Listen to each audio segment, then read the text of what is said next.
સૌથી પહેલા તો હું તમને ખાસ કોંગ્રેચ્યુલેશન કહીશ આ ઘર માટે. ઓકે. કેમ કે આ ઘરની જે એન્ટ્રી છે એવી એન્ટ્રી બહુ ઓછા લોકોને મળતી હોય છે.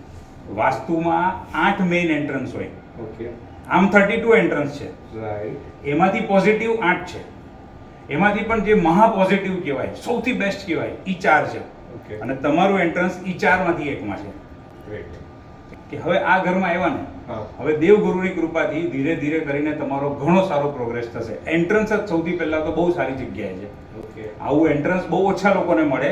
લોકો 3-3, 4-4 કરોડ, 5-5 કરોડના ફ્લેટ લઈ લેતા હોય, પણ આવું એન્ટ્રન્સ નથી મળતું. જે તમને ભગવાનની કૃપાથી એન્ટ્રન્સ મળી ગયું છે, એટલે સૌથી પહેલા આપણો એન્ટ્રન્સ છે ને, જો તમે ઘરની બહાર ઊભા છો ને ત્યાં સુધી તો તમને કંઈ ફરક નથી પડવાનો. ઘરનો પોઝિટિવ હોય કે ઘરની નેગેટિવિટી હોય, તો એ એન્ટ્રન્સથી આવશો. એનર્જી જે છે એ બધી એન્ટ્રન્સથી આવે છે. આપણે બી એન્ટ્રન્સથી આવીએ છીએ, એટલે એન્ટ્રન્સનું બહુ જ ઇમ્પોર્ટન્સ છે. અને એ એન્ટ્રન્સ તમને ભગવાનની કૃપાથી બહુ સારું એન્ટ્રન્સ મળ્યું છે. અને આમાં કોઈ જાદુની છડી નથી, રાતોરાત કાંઈ થવાનું નથી, પણ ધીરે ધીરે કરીને તમારો 100% પ્રોગ્રેસ થશે આની અંદર. બીજું મેં તમને પૂછ્યું હતું કે જેની પાસેથી તમે આ ઘર લીધું એ લોકો અહીંથી સુખી થઈને ગયા? તમે હા પાડી. એ મેં સૌથી પહેલું તો મેં એન્ટ્રન્સ જ જોઈને એ પૂછ્યું હતું તમને. બીજું મેઇન નેગેટિવ શું હોય? વોશરૂમ. હવે અહીંયા આગળ છે ને, આ જે તમારા ઘરમાં અહીંયા આગળ જે 2 વોશરૂમ આવે છે ને, જો આ એકદમ નોર્થની બોર્ડર પર છે, એટલે ઇનફેક્ટ નોર્થની બહાર જ છે. આજે આટલું આ ડિટેલમાં કેલ્ક્યુલેશન કરીને ડ્રો કરીને કરવાનું કારણ શું કે તમને ઝોન વાઇઝ એક એક વસ્તુ ખબર પડે. ગ્રેટ. હવે નોર્થનો ઝોન છે ને, મની અને ઓપોર્ચ્યુનિટીનો ઝોન છે. એ ઝોનની અંદર જો વોશરૂમ આવી જાત તો હજી તમારા ફાઇનાન્શિયલ પ્રોબ્લેમ એમને એમ રહેત. બરાબર. તમને જીવનમાં આગળ વધવાની ઓપોર્ચ્યુનિટી ન મળત. ઓકે. પણ કેમ કે આ બંને જે વોશરૂમ છે ઘરના વોશરૂમ એટલે મોટો નેગેટિવ એનર્જીનો સોર્સ કહેવાય. બરાબર. એ શું કરે? વોશરૂમની એક્ટિવિટી શું ફ્લશ આઉટ કરે. ઝોનની એક્ટિવિટી એ ઝોનના બેનિફિટ્સ આપણા જીવનમાંથી ફ્લશ આઉટ થાય. યસ. અહીંયા આગળ આવ્યું છે એ એટલીસ્ટ નોર્થમાં તો નથી સૌથી પહેલું. ઓકે. એટલે મની અને ઓપોર્ચ્યુનિટી બંને ઝોન તમારા એકદમ એક્સિલન્ટ થઈ ગયા. બંને ઝોન તમારા સારામાં સારા થઈ ગયા. ઓકે. એટલે અહીંયા આવ્યા પછી તમને આગળ જતા કોઈ સારી ઓપોર્ચ્યુનિટી મળે, તમે જીવનમાં આગળ વધશે. મળી પણ ગયેલી જ છે. અરે વાહ, સરસ સરસ સરસ સરસ. હા, તમે હમણાં જસ્ટ કીધું એ વેરી ગુડ. વેન્ડો મળ્યું એટલે આ ઘર ફળવાની નિશાની તમને અંદાજ, તમને ચમત્કાર અહીંથી દેખાઈ ગયો. એટલે ઓપોર્ચ્યુનિટી મળે છે એ તમને ગ્રીન સિગ્નલ આવી ગયો અહીંયા આગળથી. એન્ટ્રન્સ પોઝિટિવ છે. જો હવે આ તો તમે હમણાં બોલ્યા, મને તો ખબર નથી, પણ આ ઘર જોઈને મેં કીધું કે આ ઘર તમને ફળશે. એ વસ્તુ 100%ની છે. હવે આમાં શું થાય ખબર છે? આપણી જે આ વાસ્તુ છે એની સાથે સાથે આપણી દશાઓ બી કામ કરતી હોય. આપણી જ્યારે ફેવરેબલ દશા એટલે ટાઈમ પીરિયડ, સમય, આપણી કુંડલીમાં જ્યારે સારો સમય આવે અને આપણું ઘરનું વાસ્તુ બી જો સારું હોય ને તો આપણો બહુ સારો રાઈસ થાય. હવે માનો કોઈ વાર એવું બને કે દશા થોડી ખરાબ છે, ટાઈમ પીરિયડ થોડો ખરાબ ચાલે છે, પણ આપણું વાસ્તુ સારું છે, તો શું થાય? આપણને બેનિફિટ થોડો સ્લો થાય, થોડોક લેટ થાય, પણ થાય તો ખરો જ, ન થાય એવું નથી. મોટો પ્રોબ્લેમ ક્યારે થાય? જ્યારે આપણી દશાઓ ખરાબ હોય અને આપણા ઘરનું વાસ્તુ બી ખરાબ હોય, ત્યારે બંને રીતે આપણને માર પડે. તમે સમજો બેને 50-50 માં ડિવાઈડ કરો તો દશાના 50%, વાસ્તુના 50%. હવે ઓલા તો બંને તમારા હાથમાંથી ગયા. દશા બી ખરાબ છે, વાસ્તુ એ ખરાબ છે, તો તમારું કાંઈ નથી થવાનું. તમારું કે મારું, આપણું કાંઈ નથી થવાનું. એમાં બધું આપણું નેગેટિવ જ થાય, કેમ કે બેમાંથી ક્યાંય સપોર્ટ નથી. હવે આ જોઈને હું એટલું કહી શકું કે ધીરે ધીરે ધીરે તમારી દશા બી સુધરશે અને આ વાસ્તુ તો તમારું 110% ફેવરેબલ છે. હવે જે નાના મોટા દોષ છે એ તમારે રેમેડીઝથી દૂર કરવા હોય તો તમે કરી શકો છો, એ તમારી ઈચ્છા છે. ન કરવું હોય તો તમારી ઈચ્છા છે, પણ સરવાળે ઘર તમને ઘણું સારું મળ્યું છે, ઘણું સારું ફળશે તમને. હવે જો હું સમજી શકું છું હજી તમારી જે સિચ્યુએશન જે પ્રમાણે માસ્ટર બેડની એ બધાનું ઇમ્પોર્ટન્સ, પણ વધારે બેડરૂમ આ સારો છે મારા માટે. તો હા, તમારા માટે. ઓકે. અહીંયા એમનું કારણ બી તમે પહેલા લોજિક સમજી લો. અત્યારે હવે તમે ઘરનું મેઇન એન્જિન છો. પપ્પા જેટલો સપોર્ટ કરે છે, એક્ટિવ છે, કરશે. પણ આપણા માટે પપ્પાનું બોનસ ગણવાનું, સમજો એક વસ્તુ. જેટલું એક્ટિવ છે એટલું કર્યું. હવે તમે મેઇન છો, તો તમારા માટે જો આ ઝોનમાં બેડરૂમ આવે, સૌથી પહેલા તો છે ને બેડરૂમનો ઝોન તમારો સાઉથ વેસ્ટ સાઉથ વેસ્ટમાં હોવો જોઈએ, જે બહાર લિવિંગ રૂમમાં આવે છે. હવે એ તો હમણાં તમારા માટે પોસિબલ નથી, ત્યાં બેડરૂમ બનાવવાનું કે ત્યાં આગળ ઇવન સુવાનું હમણાં પોસિબલ નથી. સો લેટ અસ ટોક જે પ્રેક્ટિકલ છે. પ્રેક્ટિકલ તમારા માટે આ છે. આ બેડરૂમ, હવે સમજો કે આ બેડરૂમ જે સૌથી બેસ્ટ છે એ નથી મળતો, તો સેકન્ડ નંબરમાં પછી સાઉથનો બેડરૂમ ચાલે. તો આ તમારો સાઉથમાં અહીંયા આગળ કિચનનું આવે છે. એટલે હવે આપણી પાસે જે ત્રીજો છે ને એ આવ્યો. તો પણ આ ઝોન તમારા માટે સારો છે, એકદમ ખરાબ નથી. કેમ કે આ જે ઝોન છે that is power and confidence zone. હવે જેટલો તમારો પોતાનો પાવર વધશે, તમારો પોતાનો કોન્ફિડન્સ વધશે, એટલું તમે જીવનમાં આગળ વધી શકશો, તમારું કામ સારી રીતે કરી શકશો. અલ્ટિમેટલી બધું પૈસાથી એનાથી જ કનેક્ટેડ છે. એટલે તમે આ બેડરૂમ રાખો, તમારે આ બેડરૂમ યુઝ કરવો જોઈએ એવું મારું રેકમેન્ડેશન છે.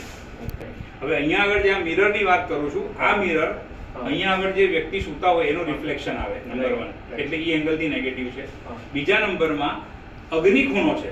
અગ્નિ ખૂણામાં ફૂલ સાઇઝનો મિરર એટલે એ વાસ્તુના હિસાબે નેગેટિવ થાય છે. હવે તમે બે વસ્તુ કરી શકો. માનો કે મિરર આપણે ત્યાં જોઈએ જ છે, તો એ મિરર ઉપર એક કર્ટેન લગાડી દેવાનું. એને યુઝ કરવું હોય ત્યારે કર્ટેન હટાવવાનું, પછી ઢાંકી દેવાનું, નંબર 1. નંબર 2 કે એ શટર ખોલીને એની અંદરની સાઈડ મિરર લગાડી દેવાનો. તો લેડીઝ લોકોને શું છે, અંદર બ્યુટી પાર્લરની બધી વસ્તુઓ રાખવી હોય એ રાખી શકે, તૈયાર થવું હોય ત્યારે ખોલે, એટલે બ્યુટીની બધી વસ્તુઓ લઈને તૈયાર થઈ જાય, સામે મિરર હોય એમાં રેડી થઈ જાય અને પાછું બંધ કરી દેવાય. એટલે મિરર જે બહાર છે એની બદલે અંદર જતો રહે અને આ તમારો પ્રોબ્લેમ સોલ્વ થઈ જાય. એટલે જો કેવું છે વાસ્તુ પ્રમાણે અત્યારે જે છે મેં તમને કીધું. હવે ફોર એક્ઝામ્પલ માનો કે તમારા વાઇફ છે ફ્યુચરમાં, ઈ એમ કે નહીં આપણે ઓલો જ બેડરૂમ લેવો છે, તો તમારું કાંઈ ચાલવાનું નથી, વાસ્તુનું કાંઈ ચાલવાનું નથી, બરાબર છે, એમને જ ખુશ કરવા પડશે. તો પછી તમારે પહેલેથી રેમેડીઝ પ્રોપર એ પ્રમાણે કરીને કરવી હોય ને તો તમે એ વિચાર બી કરી શકો કે ભાઈ પહેલેથી તમારો એ જ બેડરૂમ ને એ બેડરૂમ તમારે વાપરવો હોય તેના માટે શું રેમેડીઝ કરીને આપણે વાપરી શકીએ એ પ્રમાણે જ પહેલેથી કરો. તો પછી તમારે આ બધી વસ્તુ આવે નહીં, તો પછી 6-12 મહિના પછી આવશે તો ખરી જ વસ્તુ એ આવશે, પછી કઈ ચાલવાનું નથી કોઈનું. આ કિચનનો પથ્થર તમારે ચેન્જ કરવાની જરૂર છે અને ચેન્જ નથી કરવો. વધારે ખર્ચો ચેન્જ કરવામાં થતો હોય છે, એ નથી કરવો. તો આની ઉપર આને એઝ ઇટ ઇઝ રાખીને ગ્રીન કલરનો પથ્થર મૂકો, ખાસ કરીને ક્યાં જ્યાં તમારો ગેસ આવવાનો છે ત્યાં આગળ. આના ઉપર જ મૂકી દો અને આખું પ્લેટફોર્મ ગ્રીન કલરનું બનાવી દેશો તો બી સૌથી બેસ્ટ છે. એટલે તોડફોડ નહીં કરવી પડે, સિમ્પલ ઉપર પથ્થર મૂકી દેવો. પથ્થર મૂકવાનું, યસ. પણ આ બ્લેક કલર અહીંયા આગળ બિલકુલ નહીં ચાલે. This is very negative. બંને જગ્યાએથી નેગેટિવ છે. તમને હજી બી ટેમ્પરરી એનો રસ્તો બતાવી દો. તમે અહીંયા આગળ જે ગેસ મૂકો જ્યાં સુધી તમે ઓલું ચેન્જ નથી કરતા ત્યાં સુધીમાં તમારે આની ઉપર આખી ગ્રીન કલરની ટેપ લગાડી દેવાની, આજુબાજુમાં બોર્ડર બનાવી દેવાની. હમણાં સમજો ને આખું. તો ત્રીજી વસ્તુ જે અમે એમના ઘરે બી કરેલી છે, ગ્રીન કલરનું આખું સ્ટીકર લગાડી દેવાનું. પણ સિંક છે અહીંયા કરી શકો તો સારી વાત છે, પણ આ તો તમારે ખાસ કરવું જ પડશે કે ગેસ બી અહીંયા આવવાનો છે. આ ઝોનમાં એન્ટી કલર છે એટલે તમે એ ખાસ કરી લેજો, એમાં નહીં ચાલે. એક વાત કહું બરાબર, ગ્રીન કલર કરવાનો લોજિક શું છે? હવે સૌથી પહેલા સમજો, આ સાઉથ ઈસ્ટ, આ સાઉથ ઈસ્ટ આપણું કિચન આવે છે. એક સાઉથ ઈસ્ટમાં, એક સાઉથ ઈસ્ટમાં આવે છે. સાઉથ ઈસ્ટ અને સાઉથ આ ત્રણેયમાં ફાયર એલિમેન્ટ છે એઝ પર વાસ્તુ. હવે ફાયર એલિમેન્ટ એનો કલર રેડ ઓરેન્જ, જે મેં તમને અંદર બી બેડરૂમમાં કીધો. હવે અગ્નિ, ફાયર એટલે અગ્નિ થઈ ગઈ, અને પાણીનો કલર છે બ્લુ અને બ્લેક. તો હવે આ કલર કયો આવ્યો? તો બ્લેક. નહીં, આ ફાયર એલિમેન્ટ જેવો એલિમેન્ટ જેવો. તો આ કલર બ્લેક છે. અહીંયા આગળ એલિમેન્ટ આપણું ફાયર છે. અગ્નિ અને પાણીને મિત્રતા છે કે શત્રુતા છે? શત્રુતા. એ બેને શત્રુતા છે એટલે અહીંયા આગળ આ તમને ડિસ્ટર્બ કરે ને કરે. ઓકે. હવે એ બંનેને બેલેન્સ કરવા માટે એ બંનેની વચ્ચેનો બેલેન્સર કલર યુઝ કરવો પડે. ઓકે. એ બંનેનો બેલેન્સ કલર એટલે ગ્રીન કલર. ઓકે. તો ગ્રીન કલર શું કરે? અગ્નિ અને પાણીની જે શત્રુતા છે એને બેલેન્સ કરે, એ બંને વચ્ચે મિત્રતા કરાવે. ઓકે. અને રેડ પણ કરી શકો? રેડ નહીં કરવાનો, કેમ કે તમારું અગ્નિ તો છે જ અહીંયા ઓલરેડી. ઓકે, સમજી ગયો. અગ્નિ છે, ફાયર છે, ગેસનો ચૂલો તો આમ પણ આવવાનો છે, એટલે પાછું રેડ કરો તો આનું બેલેન્સિંગ કેમ ગયું? બરાબર. એનું બેલેન્સિંગ કરવા માટે ગ્રીન કલરનું સ્ટીકર જોઈએ. સ્ટીકર કે કલર કે પથ્થર. ઓકે. તમે પેન્ટ બી કરાવી શકો ગ્રીન કલરનું, એનો બી વાંધો નથી. ઓકે. પણ અહીંયા ગ્રીન કલર રાખવામાં આવવો જોઈએ. કલર સાઉથ ઈસ્ટ છે એ તમારું કેશ ફ્લો છે. ઓકે. પૈસા, સિક્યોરિટી, આપણી એક્સિડન્ટ ન થાય, અનવોન્ટેડ ઇવેન્ટ્સ ન બને જીવનમાં, એના માટે સાઉથ ઈસ્ટ છે. Okay. South East power, confidence છે. અને આ બાજુ તમારું સાઉથ છે એ નેમ, ફેમ, રેકોગ્નિશન ને મેન્ટલ પીસ છે. હવે જો આ વસ્તુ મેં તમને કીધી તમે નથી કરતા તો આમાંથી કોઈ પણ વસ્તુના પ્રોબ્લેમ્સ તમે ફેસ કરી શકો છો, બરાબર. Depending on your Kundli and દશા. આમાંથી જેની દશા જે પ્રમાણે નેગેટિવ પોઝિટિવ હોય એ પ્રમાણે એને રિઝલ્ટ મળે. પણ આ ઝોન સાથેના કનેક્ટેડ પ્રોબ્લેમ આટલા છે. બરાબર. જો અહીંયા આગળ આ જે માર્બલનો ઉમરો છે એ ચેન્જ કરવો પડશે. ત્યાં તમારે સીસમનો ઉમરો નખાવી દેવાનો. એટલે મિસ લાકડાનો. હા, લાકડું ખરું, પણ ઓલું પ્લાયવુડ ને એવું સાદું લાકડું નહીં, સીસમનું લાકડું. હા, એ આવે જ કલર ખાસ ઉમરા માટે જ હોય છે. સીસમના લાકડાનો ઉમરો કરાવવાનો. એની અંદર તમારે કોઈ પણ જાતનું કાણું પાડેલું હોય, સાંધા હોય, જોઈન્ટ હોય એવું નહીં, એક સરખું આખું લાકડું હોવું જોઈએ. ઓકે. અને જો તમે આ એન્ટ્રન્સની રેમેડીઝ કરીને ઉમરાની નીચે ઘણા લોકો બધા રત્ન મૂકતા હોય છે, ચાંદીનું બધું મૂકતા હોય છે, એ બધું તમારે મૂકવું હોય તો સારી વાત છે. એ અગર નથી મૂકવું તો ખાલી ઉમરો લગાડીને પછી એના ઉપર ગ્રીન કલરની ટેપ લગાડી દેવાની અથવા ગ્રીન કલર કરાવી દેવાનો. અથવા અમે રેમેડીઝમાં જો અંદર મૂકવું હોય તો આપણે ચાંદીનો સિક્કો કે એ મૂકી શકાય? એની અંદર મૂકવો જોઈએ તો ચાંદીનો સિક્કો, ચાંદીનો તાર, ચાંદીની સીડી, 5 રત્ન, 3 સ્વસ્તિક બધું જ મૂકવું પડે. ખાલી ચાંદીનો સિક્કો મૂકી દેવાથી ના થાય. એ પ્રોપર અને વિધિ, નક્ષત્ર, મુહૂર્ત બધું જોઈને કરવું પડે. સાઉથ વેસ્ટ જે સ્ટેબિલિટીનો રિલેશનશિપ ઝોન છે એમાં તમારે કટ આવી. ઓકે. આ ખૂણો કપાયો, that is not good. Same વસ્તુ અહીંયા બી છે. અહીંયા આગળથી આ નીચેનું ફ્લોરિંગ બધું ઓકે છે આ બધા ઝોનમાં. ખાલી વોશરૂમની નીચેની રેમેડીઝ બસ, બાકી બધું ઓકે.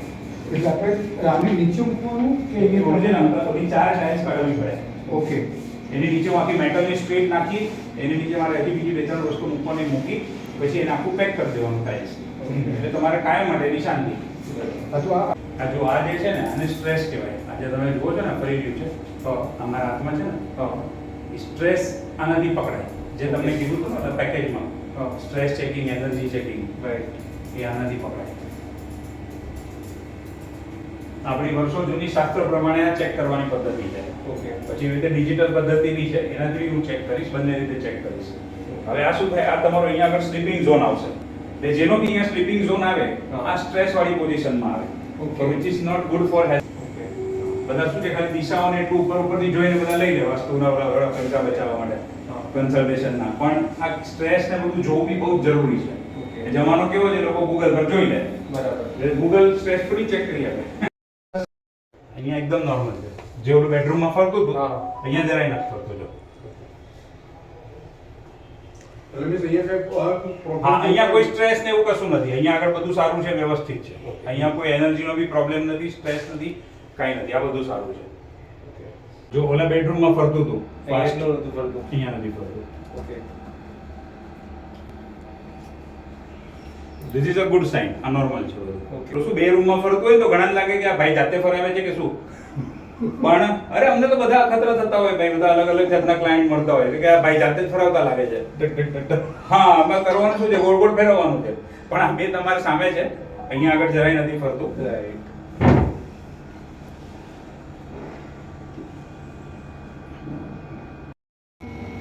બતાડે